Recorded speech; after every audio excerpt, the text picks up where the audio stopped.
So I hope that you have finished answering all the 10 questions within these 15 minutes, which was the time actually allocated based on the time duration of technical assistant examination. That is a standard time. Okay, you should while you are practicing, you should try to answer 10 questions.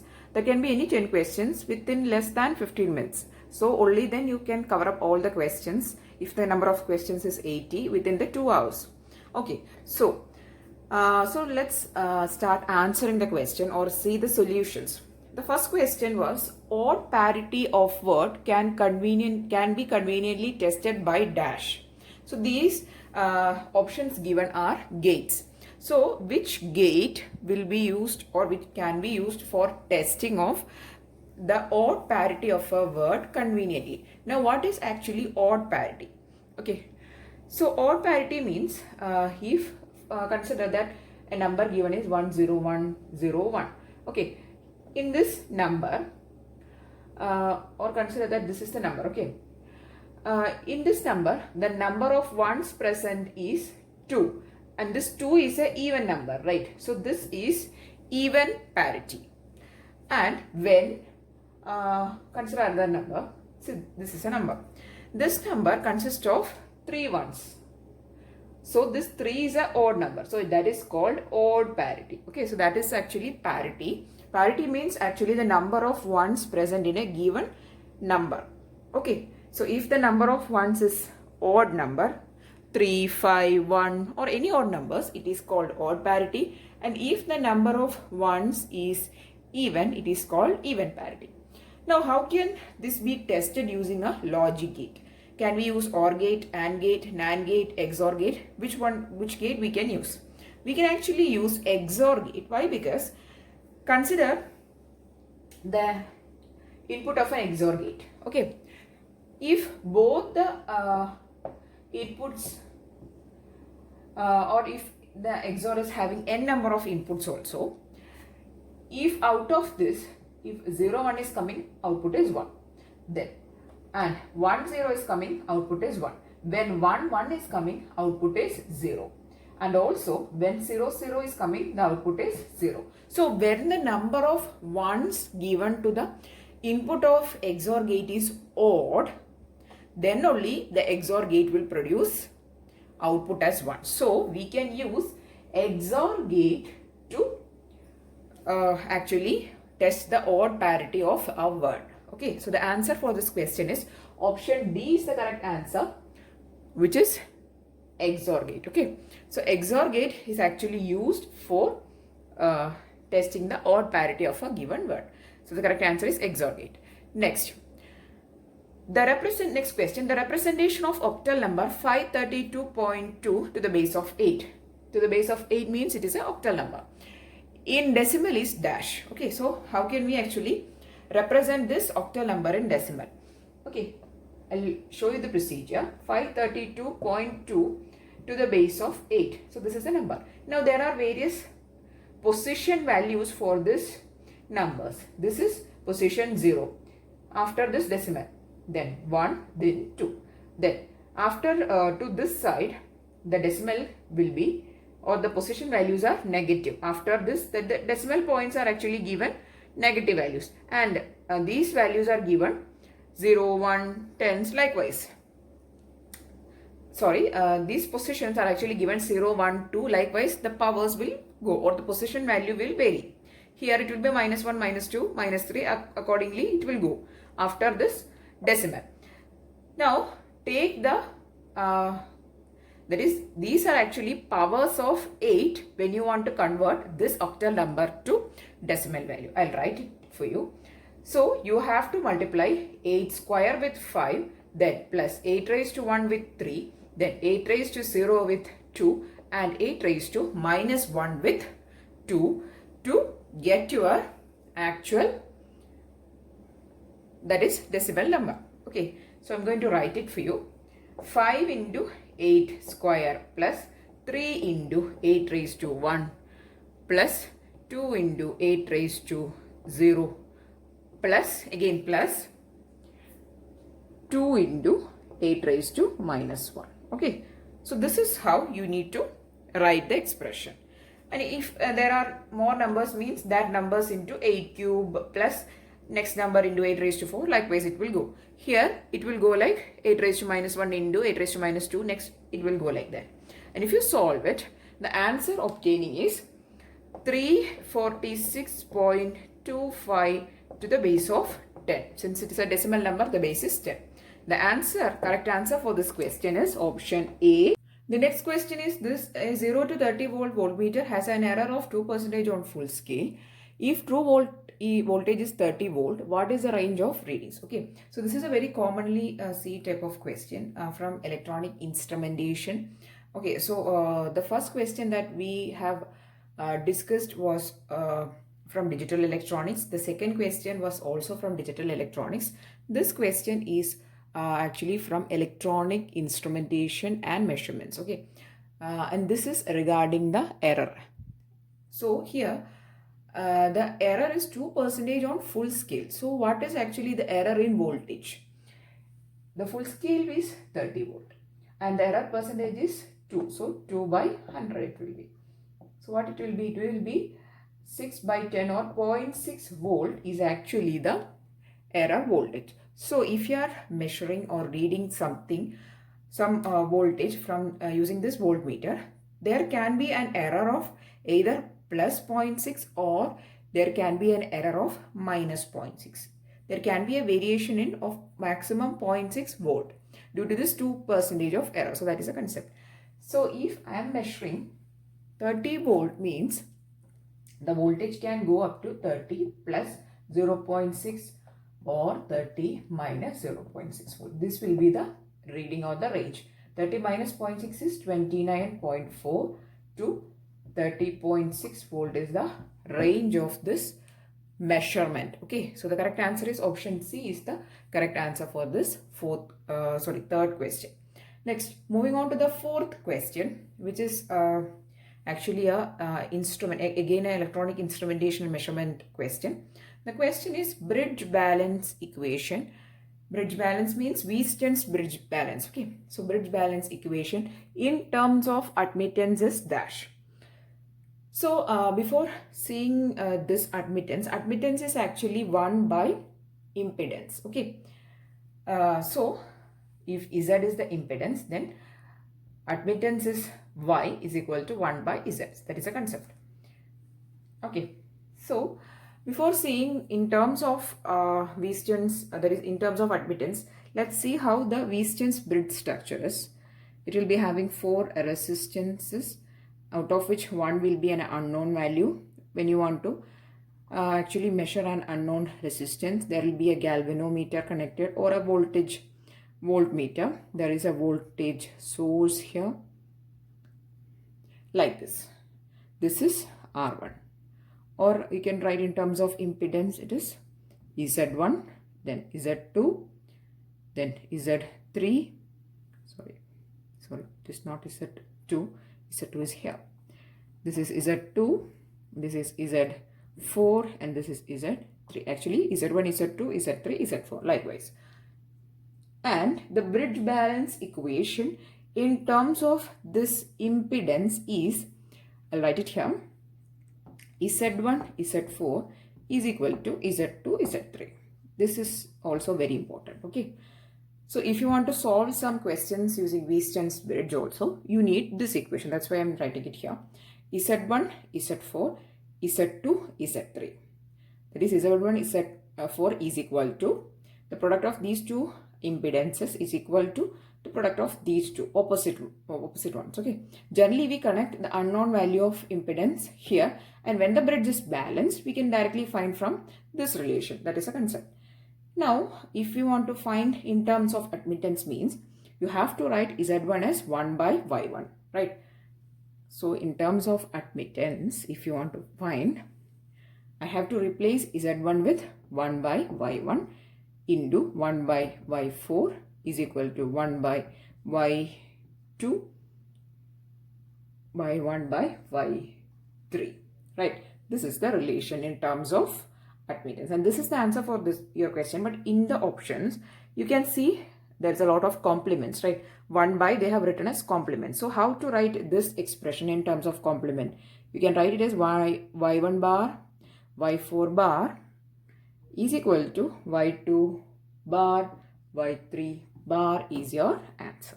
So in terms of admittance of the resistances, if you want to write the bridge balance equation of a Wheaton's bridge, it will be like this. And the correct answer for your question is y1 bar, y4 bar is equal to y2 bar, y3 bar. Or in terms of impedance, if the question was, then the answer is Z1, Z4 is equal to Z2, Z3. Okay, so the correct answer for this question is option B is the correct answer. Fifth question is this: calculate power in each sideband if carrier power is 176 watt and there is 60% modulation of AM wave. So this question is from analog communication. That is the question from amplitude modulation power relations. Okay. So these type of questions are also very important. This question is also from analog communication. So let's see the answer for this question, which is the fifth question. Here the carrier power is given as PC is equal to 176 watts. And 60% modulation means 60 by 100, that is 0.6 is the value of your modulation index. Now we need to find the value of power in each sideband. So how to calculate PLSB is equal to PMSB, that is the two sideband powers is given by, so the two sideband powers is given by the relation M square PC by 4. Okay, so here M is known, PC is known, and so you can directly find the value of sideband powers as 0.6 square into 176, it is in watts by 4. And if you solve it, the answer obtaining is 50.84 watt is the power on each sidebands. Okay, so the answer for this question is option D is the correct answer. Next, moving on to the next question, it is again from analog communication. The question is, for 100% modulation, total power is dash. A, same as power of carrier. B, half value of power of carrier. C, 3 by 2 value of power of carrier. D, none of this. Okay, so here, in order to find the total power, we need to use this relation PT is equal to PC into 1 plus M square by 2. Okay, so this is the relation. Here, 100% modulation means the modulation index M is equal to 1. Here, the critical modulation is happening and modulation index is equal to 1. That is called 100% modulation. Okay, so I'm going to substitute the value of M1 here. So directly you will be getting the answer. 1 plus 1 by 2 is 3 by 2. So PT, that is the total transmitted power, is equal to 3 by 2 times that of the carrier power. This is the relation. Okay. So this is also another thing which you need to know as a theory also. When the power, when the modulation index is 1, your total power will be 3 by 2 value of your unmodulated signal, which is your carrier signal. Your carrier signal initially it is unmodulated, then you modulate it, right? When 100% modulation is happening, your total power is equal to 3 by 2 times of your carrier power. Okay, so that is a relation, and the correct answer here is option C is the correct answer. The circuit shown in figure is best described as dash. So this circuit, you need to know that this is a voltage doubler circuit. So there are two diodes and capacitors, and they are connected in parallel, and we are taking the output across this. We are going to apply this input, and whatever voltage we are applying here, we'll get the double of that at the output. Okay, so these two diodes are acting as switches during the positive and the negative half cycle, and these capacitors will get charged and it will produce the double the voltage at output. So it is a voltage doubler. Okay, sorry. So that is a voltage doubler circuit. Next question. So this question is from analog electronics. Next question is also from analog electronics, and it is a Zener diode question. The next question is, in a voltage regulator shown in figure, the load current varies from 100 milliampere to 500 milliampere. Assuming the Zener diode is ideal, that is Zener knee current is 0 and resistance is equal to 0 during breakdown, the value of R is dash. Okay, so this is the circuit. I have actually drawn an arrow which is not in the question. Okay, The options are 7 ohm, 18 ohm, 70 by 3, D 14 ohm. Okay. So here this is a voltage regulator circuit. The Zener will be operating in the breakdown region. So there is no current actually flowing through this Zener diode, and the resistance of this Zener diode is also 0. Okay, so that is a concept. Now when there is no current flowing through this Zener diode means whatever current is being generated from the source will be flowing through this R and also flowing through this load resistance, right? Generally the current will come from the resistance R, or it will flow through the resistance and will get splitted across a Zener and load. But since in the breakdown there is no current flowing through the Zener, we can ignore the splitting of current through this branch, and current will be entirely flowing through this load resistance. So first we are going to find the equation for current flowing through this resistance R. So this is the value of resistance we need to find. This is the load resistance also. Okay, so the current flowing through the R resistance is 12 minus 5 by R. I can call it as IR. Okay. Now why 12 minus 5 by R? Because total voltage is 12. And 12, we need to find the potential difference between the resistance R. So 12 minus this terminal is connected to the Zener, which is having a 5 volt operation. It is a 5 volt Zener. And also same voltage will be appearing across RL since it is in parallel connection. So that's why 12 minus 5 by R. And this IR will be equal to actually your load current IL. Okay, so that is the key to answer this question. This is a question from analog electronics. Okay, and this is a Zener diode question. So in the question it has been given that the load current is varying from 100 milliampere to 500 milliampere. So you have to actually equate this IR with 100 milliampere and also same with 500 milliampere, and then you will be getting some values for R. So first you have to equate this 12 minus 5 by R is equal to 100 milliampere, and the value obtaining here is R is equal to 70 ohms. Okay, in the option you cannot find any 70 ohms, and also in the second part the maximum load current is 500 milliampere, right? So here you will get the value of R is equal to 14 ohm. So the answer for this question is option D, which is 14 ohm. Okay, so and also generally we take values of R as small. Why? Because we need maximum load current. Okay, so we take generally values of R as small values only. So here if there is 70 and 14, we will be generally taking 40 ohm only. Okay, so this is the answer for this question, option D, which is 14 ohm is the answer. And how to solve this is, first we need to find the current flowing through this R resistance. We actually need to find the value of R. So first we will find the value of current through R. It is 12 minus 5 by R. We will equate it with the load current, since entire current through R is flowing through RL also, or the load also. And we'll be getting, and we have to equate that with the ranges of currents given in the question, which is 100 milliampere and 500, and then we'll be obtaining the value of R as 14 ohm. Question is a question from digital electronics again. Simplify A B bar plus A bar plus B into C. Okay, so I'm not going to see the options first. I'll be trying to simplify the question first. Okay, I'll write it here: A B bar plus B into C.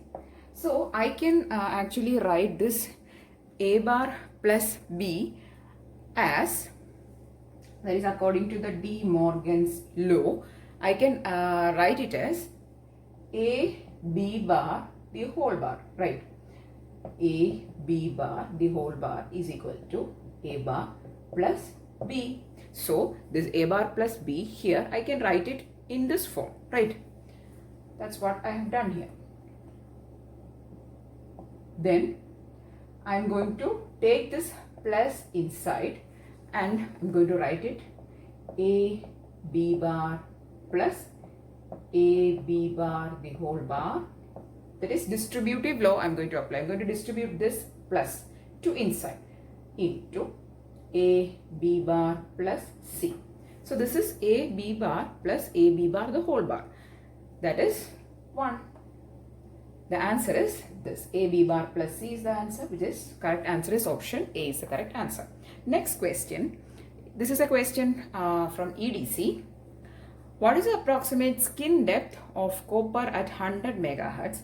Conductivity of copper is assumed as 5.95 into 10 raised to 6 ohm meter. Okay. Skin depth given by delta. Delta is equal to 1 by square root of pi f mu into sigma. This is the equation. Here f is the frequency of operation, it is given as 100 megahertz, and mu is the permeability of free space, it is 4 pi into 10 raised to minus 7. I'll write it here. Mu is equal to 4 pi into 10 raised to minus 7 Henry per meter. Okay, it is permeability, so Henry per meter. Sigma is the conductivity which is given in the question, and f is also given, so you can directly substitute and find the value of skin depth. Okay, square root of, I'll write it a little bit bigger, delta is equal to 1 by square root of 3.14 into 100 into 10 raised to 6 into 4 into 3.14. This is 4 pi into 10 raised to minus 7. Okay, 4 pi into 10 raised to minus 7 into conductivity. That is 5.95 into 10 raised to 6 it is. So the answer obtaining is 20.64 micrometer. Okay, so the answer is 20.64 micrometer is the answer for skin depth for this material. Okay, correct answer is option B is the correct answer. Okay, so these are the questions which were included in this part 1. We'll be doing part 2 very soon. So as I'm telling in the beginning of the video also, try to do this 10 questions within maximum 15 minutes, or try to solve as much as questions in 10 minutes, and gradually you will improve your speeding also. Okay, and also I'm not including very simple question because there is no use in solving very simple MCQ type of questions, because generally you don't find those questions in question papers. Sometimes you may find, then it will be very easy for you to solve, then the paper will be very easy. Okay, so I'm including questions from moderate to difficult level. Okay, so if any of your friends is preparing for this technical assistant examination of any location, that can be HSFC or STSC or SAC or BSSC or any location, please do share this mock test series with them so that it will be useful for them also. And also, if you found this video useful, please do give it a thumbs up, and I'm telling it once again, please do share these videos maximum. And if you want more videos, please do subscribe to the channel. Thanks for watching and keep on watching.